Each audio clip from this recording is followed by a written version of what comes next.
안녕하세요. 저는 현재 안경점을 운영하고 있는 집안의 가장이며 눈에 넣어도 아프지 않을 만큼 세상에 단 하나뿐인 34살의 딸이 있습니다.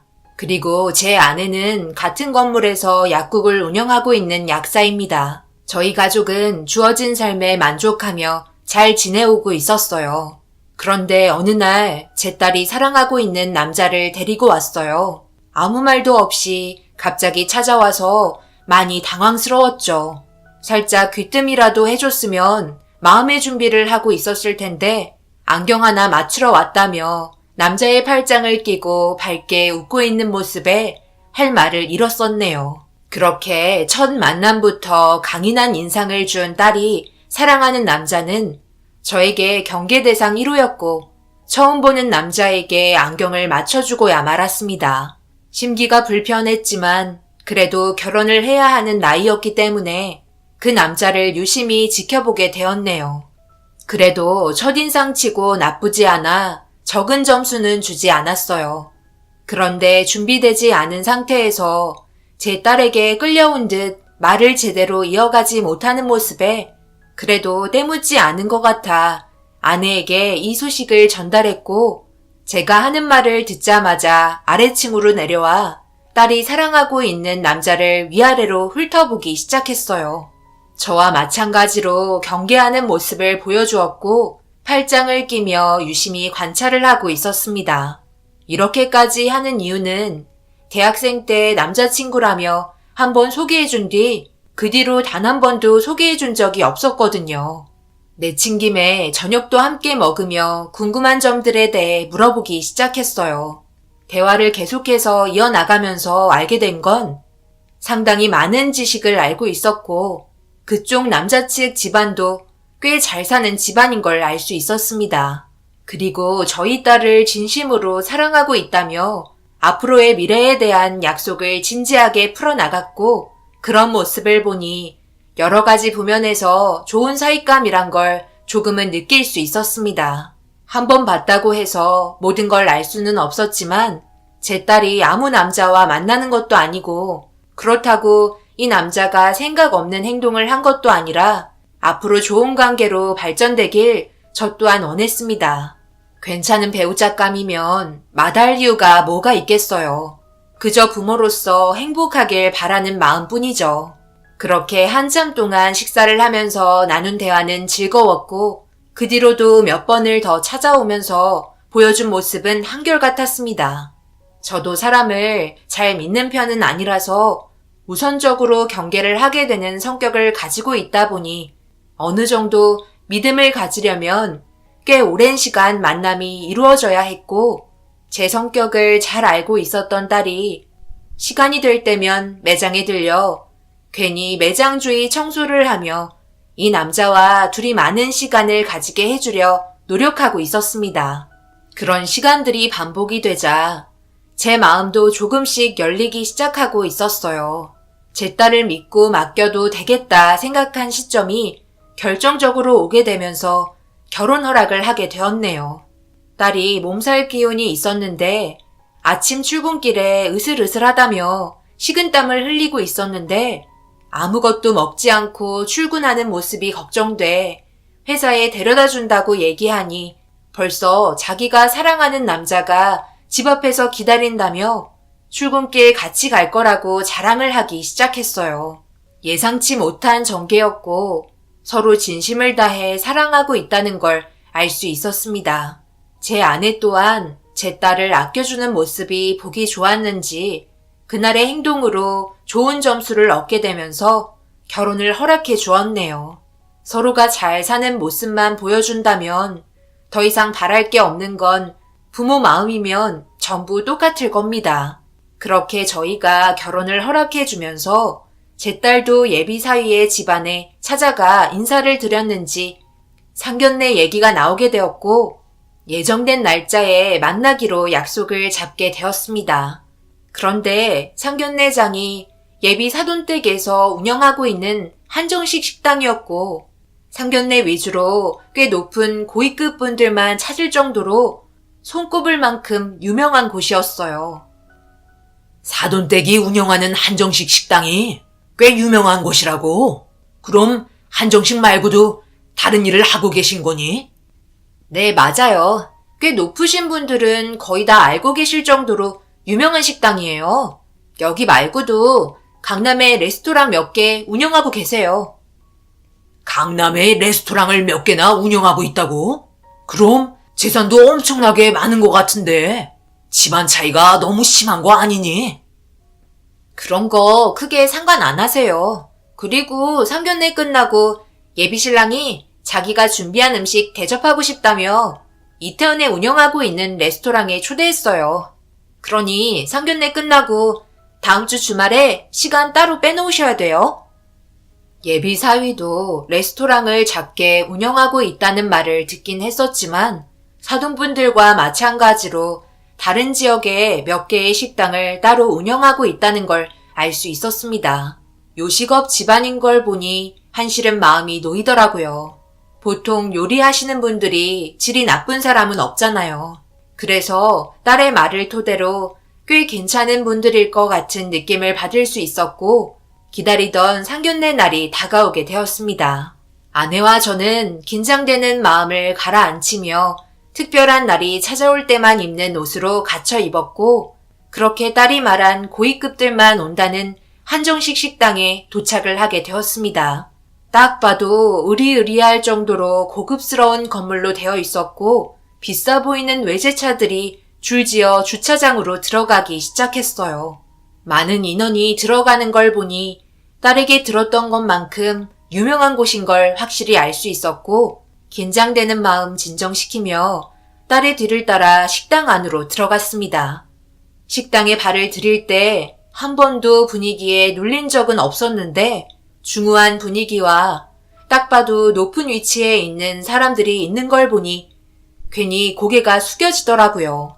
그렇다고 저희 집안도 못 사는 형편은 아닌데 이것에 들어오는 순간 부자가 얼마나 많은지 온몸으로 느낄 수 있었습니다.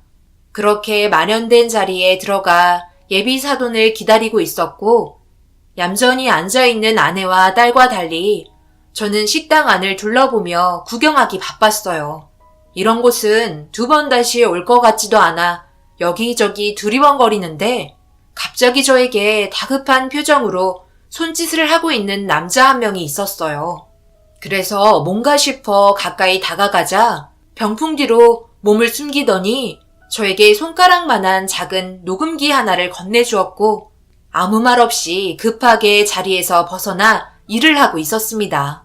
식당에서도 꽤 높은 직급을 가지고 있는 지배인이었고 알 수 없는 녹음기를 왜 저에게 건네준 건지 의문만 가진 채 들고 있었어요. 왜 저에게 녹음기를 줬는지 물어보려던 찰나 예비사돈과 사위가 저를 보며 다가오기 시작했고 반갑게 인사를 건네기 시작했어요. 갑자기 마주치게 되자 손에 쥐고 있던 녹음기를 급하게 주머니에 넣었고 마련된 룸 안으로 들어가 조용한 가운데 다시 한번 서로 인사를 주고받게 되었네요. 제 아들에게 얘기 많이 들었습니다. 직접 이렇게 뵈니 듣던 거와 다르게 훨씬 인물도 좋으시고 느껴지는 풍채가 남달라 보이세요. 그러니 따님도 인성 좋고 미모 또한 뛰어난 것 같네요. 주위에서 저희 새아가 칭찬을 어찌나 많이 하던지. 글쎄 저번에 다른 곳에 운영하고 있는 레스토랑에 찾아왔는데요. 그날 다른 지인분들과 함께 있었는데 어찌나 싹싹하게 많은 분들의 마음을 사로잡던지 부침성 보고 놀랐다니까요. 사회생활하면서 많은 사랑을 받을 것 같아요. 아이고, 제 딸을 그렇게 칭찬해 주시니 정말 감사합니다. 최서방도 어찌나 인성이 좋던지 처음 보자마자 믿음이 가는 모습에 제 마음을 확 사로잡았습니다. 저번에 꽤 오랜 시간 대화를 했었는데 제가 배울 점이 훨씬 많더라고요. 그리고 서로 진심으로 사랑하고 있는 모습을 보니 앞으로 오래오래 행복한 날들만 펼쳐졌으면 좋겠네요. 살면서 서로 마주본 상태로 누군가를 칭찬해 본 적이 단 한 번도 없어서 그런지 상견례 자리가 어색하기만 했었고 무슨 말을 해야 할지 몰라 횡설수설하기 시작했어요. 아내도 긴장을 많이 했는지 상견례 자리를 어려워하는 것 같은 표정을 보이고 있자 딸이 어색해진 분위기를 좋게 이끌어가려 옆에서 노력을 해주었고 조금씩 시간이 지나면서 분위기는 부드러워지기 시작했습니다. 그렇게 대화를 하던 도중 음식이 들어오고 있는 제 룸 안으로 들어온 사람이 아까 마주쳤던 지배인이었고 갑자기 저에게 건넨 녹음기가 다시 한번 머릿속을 스쳐 지나가기 시작했어요. 그래서 바지를 만져보니 주머니에 들어있는 녹음기가 궁금해지기 시작해 꼼지락거리며 상견례가 끝이 나고 들어봐야겠다 생각하던 찰나 바지 주머니에 있던 녹음기에서 누군가와의 대화 소리가 들려오기 시작했어요. 주머니에 있던 걸 만지작거리다 재생 버튼을 눌렀는지 생각보다 큰 음성으로 송출이 되기 시작했습니다. 너무 놀라 다급하게 정지 버튼을 누르려 하는데 녹음기에 들려오는 음성은 제 앞에 마주보고 앉아있던 예비 사돈 어른의 목소리였고 그 순간 정적이 흐르면서 엄청난 대화를 모두가 듣게 되었습니다. 그리고 너무나 큰 충격에 결국 예비 사돈 어른 면상에 백세주를 퍼붓고 말았네요. 아들, 저 여자가 분명 우리가 원하고 있는 조건에 일치한다는 거지? 절대 실수가 있어서는 안 된다. 누구 부탁인데 제가 허투루 알아봤겠어요? 저도 찾느라 얼마나 힘이 들었는데요. 분명 그분도 좋아하실 거예요. 이번 건만 잘 해결되면 강남 중심지에 우리가 원하던 레스토랑 입점시킬 수 있는 거 알지? 절대 실수는 있어서 안 된다. 그런데 그 여자 마음에 두고 있는 거 아니지? 분명 눈빛이 다른 때와는 달랐는데 혹시 사랑이라는 감정이 싹튼 거야? 무슨 그런 낯간지러운 말들을 하시는 거예요? 제가 여태껏 이 일을 하면서 그런 적 있었나요? 절대 그런 감정 없으니 어머니 일에만 집중하세요. 이번 일만 하고 저는 더 이상 못할 것 같네요. 솔직히 이게 사람 할 짓은 아니잖아요. 그럼 고위급 사람들 상대하는 게 쉬운 일일 줄 알았어? 우리가 여기까지 그냥 온 것 같아? 다 저분들 덕분에 우리가 두 다리 쭉 뻗고 마음 편히 살아갈 수 있는 거야. 저분들 도움을 받아야 걱정 없이 먹고 살 수 있다고. 그러니 아무 말 하지 말고 부탁한 것들에 대해서만 일처리 잘해주면 돼. 쓰잘머리 없이 딴 생각하지 마. 괜히 일 그르친다.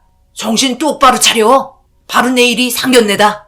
결혼식 하자마자 예정된 해외여행 바로 계획 잡고 기회는 딱 한 번뿐이야. 그리고 벌써 중도금도 들어왔다. 녹음된 내용을 들으면서 더 이상 참을 수 없었어요. 엄청난 일들을 꾸미고 있었고 저희가 알지 못하는 무언가에 제 딸을 이용하려는 게 분명했습니다. 하지만 정확하게 어떤 일을 꾸미고 있는지는 녹음이 되어 있지 않아 코를 풀다 만 것 같은 느낌에 답답할 뿐이었지만 어찌됐든 제 앞에 앉아있는 사람들은 제 딸을 진심으로 대하려고 했던 게 아닌 어떠한 목적으로 접근을 하게 된 걸 확실하게 알 수 있었어요. 딸의 표정은 두려움이 가득했고 아내는 손을 떨며 시선을 어디에 둘지 몰라 안절부절 못하고 있었습니다.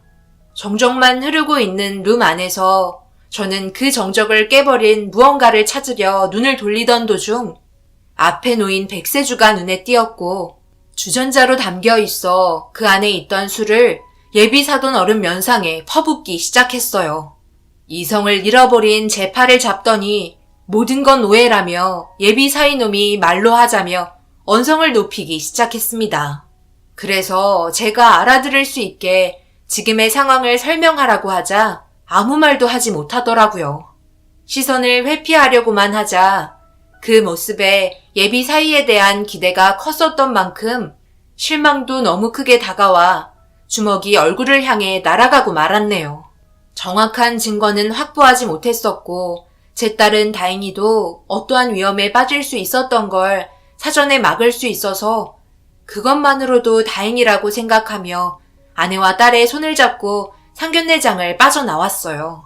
사돈 어른은 화가 머리끝까지 올라왔는지 식당 안이 떠나갈 정도로 소리를 질러댔습니다.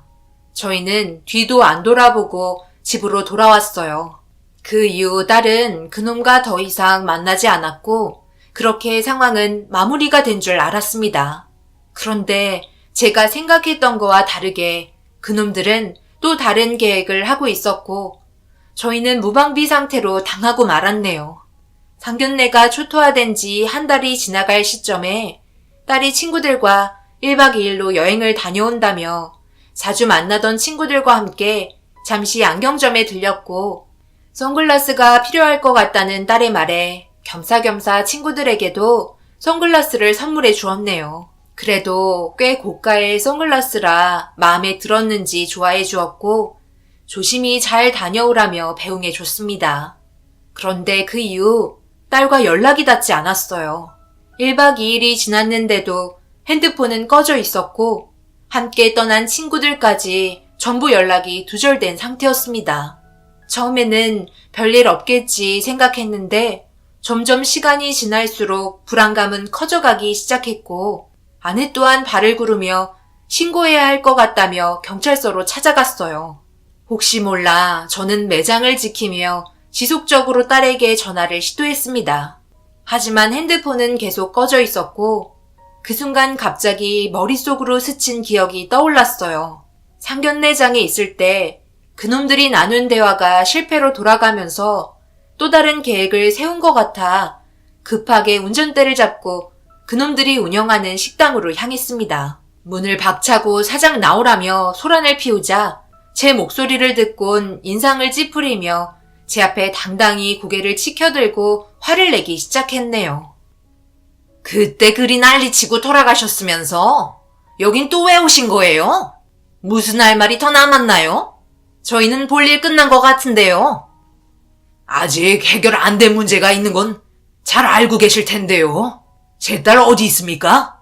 당신들이 저지른 짓이라는 거 잘 알고 왔으니 바른 대로 대답하세요. 어떻게 사람의 탈을 쓰고 못된 짓을 일삼을 수 있는 거죠? 녹음된 내용이 여기에 제 딸이 있다는 걸 분명하게 알려주고 있는데 왜 계속 발뺌하시려는 건가요?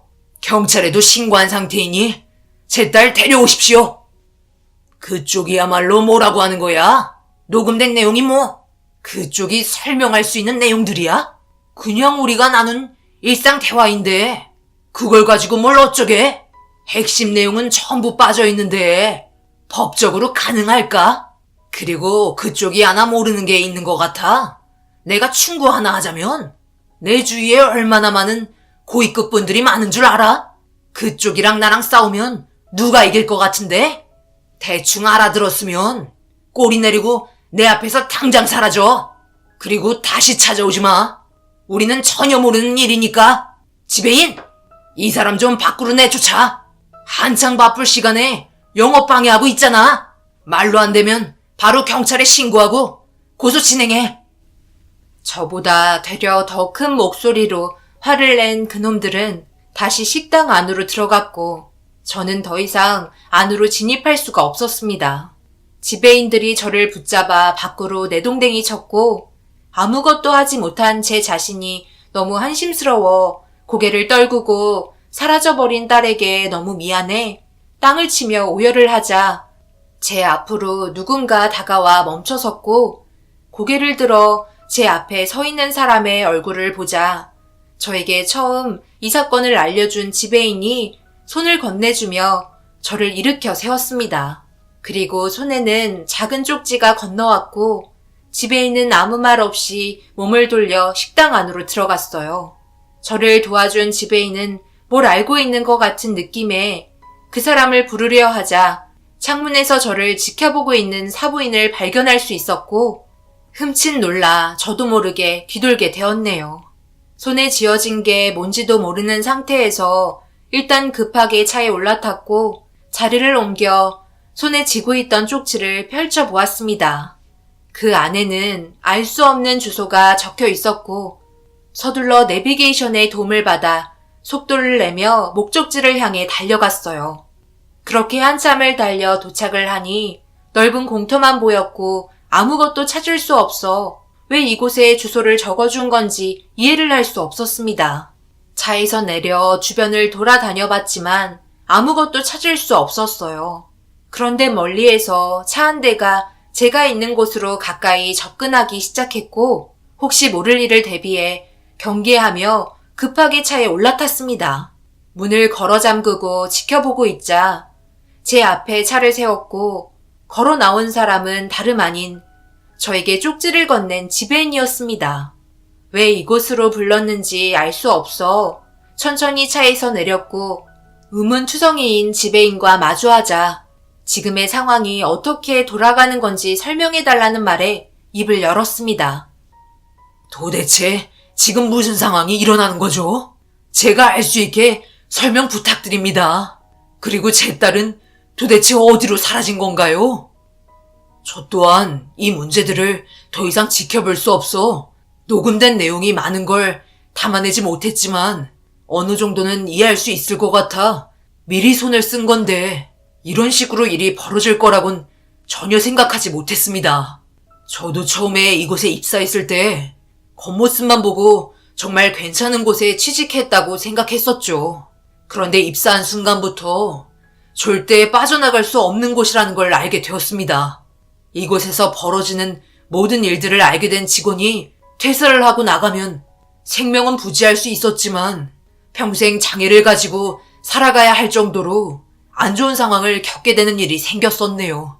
그래서 지금까지 이곳에서 발을 떼지 못하고 지금까지 근무를 하고 있었습니다. 그런데 저도 사람인지라 양심의 가책을 느끼며 도저히 살 수 없겠더라고요.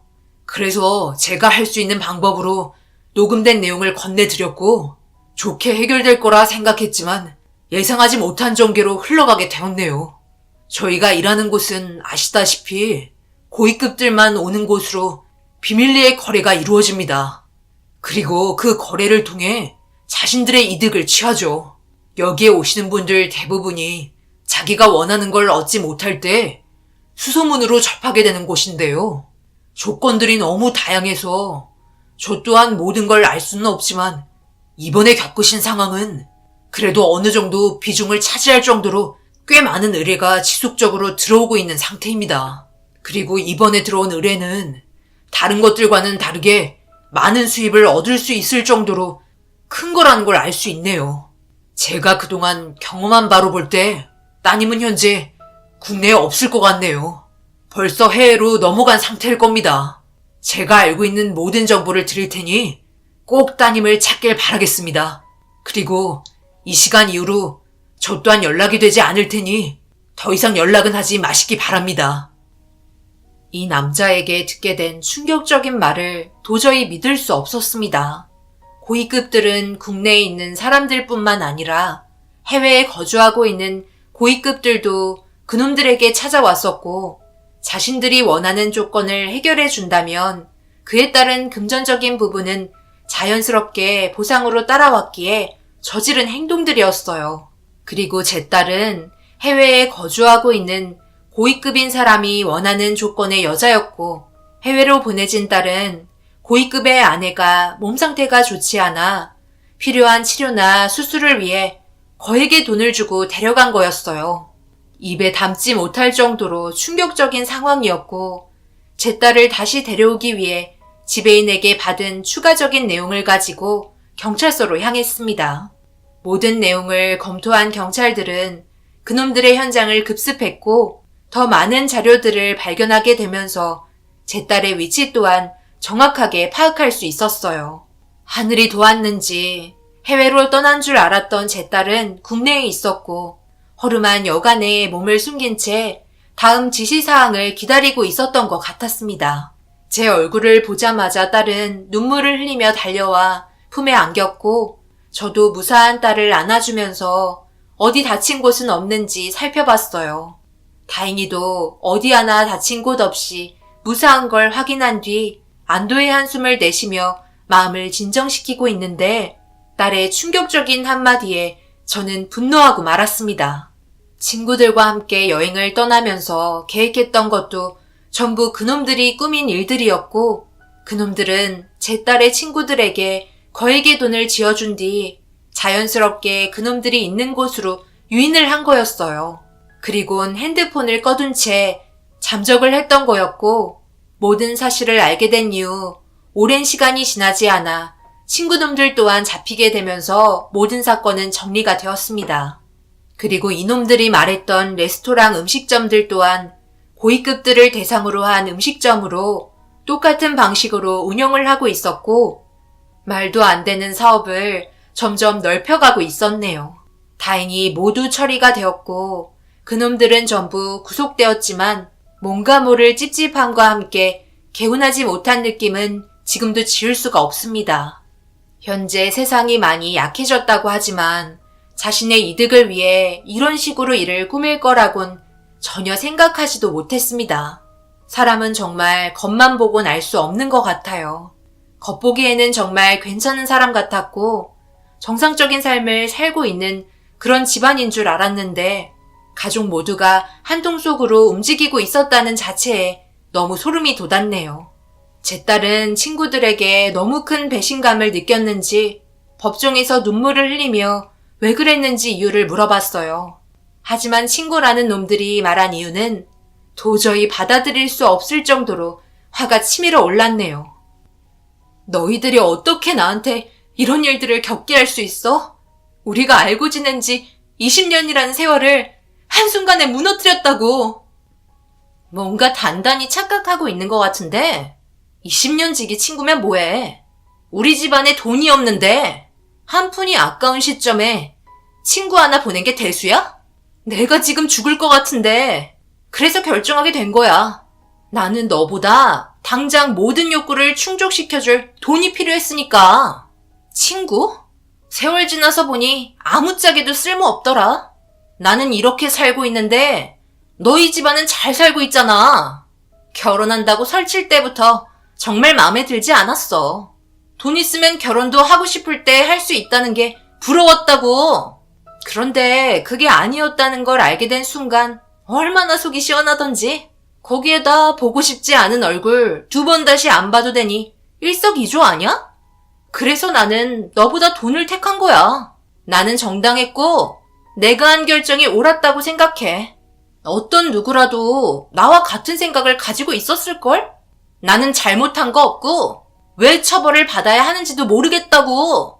우리 2번 다시 얼굴 보지 말자. 저희 딸은 더 이상 아무 말도 하지 못했어요. 저 또한 할 말을 잃을 정도로 너무 큰 충격을 받았었네요. 어렸을 적부터 보고 자란 사이였고 항상 닮기만 했었던 그 아이가 속으로는 온갖 시기 질투를 하고 있었다는 게 믿을 수 없었습니다. 결국 돈을 위해 제 딸을 버린 그 아이는 구속이 되면서까지 자기의 잘못을 인정하지 않았네요. 수감 생활 하다 보면 언젠가 자기가 한 잘못에 대해 다시 한번 되돌아보고 뉘우쳤으면 하는 바람입니다. 제 사연을 들어주신 여러분들은 어떠한 상황에서도 사람을 쉽게 믿지 않았으면 좋겠네요. 그 사람의 속마음은 아무도 알 수 없기 때문에 언젠가 뒤통수 맞을 날이 분명히 올 수도 있습니다. 그렇기 때문에 항상 경계하고 의심하면서 자기와 가족의 안전을 우선순위로 생각하시길 바랄게요. 제 딸은 지금도 정신적인 충격에 힘들어하고 있어요. 병원에서 약물 치료도 받고 있긴 하지만 혼자서 얼마나 무섭고 힘들었었겠어요. 외출도 제대로 하지 못할 정도로 심각한 상태네요.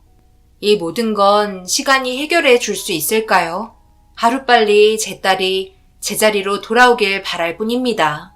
여러분들께서도 오늘 하루 힘내시고 사람 사는 인생 말 못할 일들 많을 테지만 가슴속에 묻어둔 고민들 툴툴 털어버리고 밝은 미래만 생각하시길 바랄게요. 저희도 오늘 하루 힘내겠습니다. 감사합니다.